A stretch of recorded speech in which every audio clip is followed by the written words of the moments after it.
Sommet UE-Chine pour contrer le protectionnisme américain. Le Premier ministre Li Keqiang, le président de la Commission européenne Jean-Claude Juncker et le président du Conseil européen Donald Tusk quittent la salle de conférence après un sommet UE-Chine, à Bruxelles, le 2 juin 2017.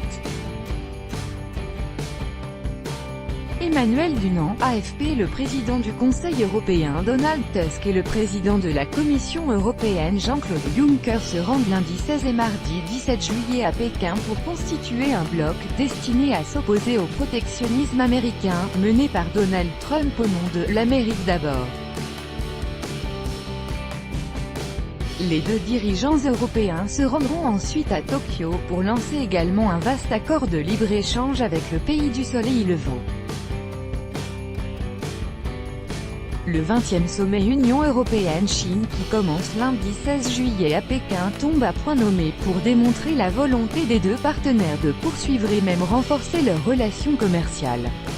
Cela dans un climat de guerre protectionniste lancé par les États-Unis. La Chine, deuxième puissance économique mondiale, et l'Union européenne, UE, le plus grand marché unique du monde, sont favorables à une modernisation de l'Organisation mondiale du commerce, soit tout le contraire de Donald Trump.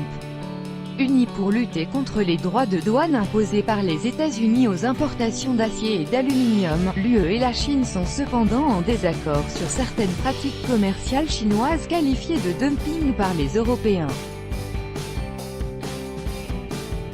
Cela aussi devra être abordé, car la Commission européenne insiste sur la nécessité de respecter les règles du commerce international. Les deux dirigeants européens se rendront ensuite à Tokyo pour signer un accord de libre-échange avec le Japon, autre signal fort contre le protectionnisme. Cet accord de libre-échange devrait couvrir près d'un tiers du produit intérieur brut, PIB, mondial.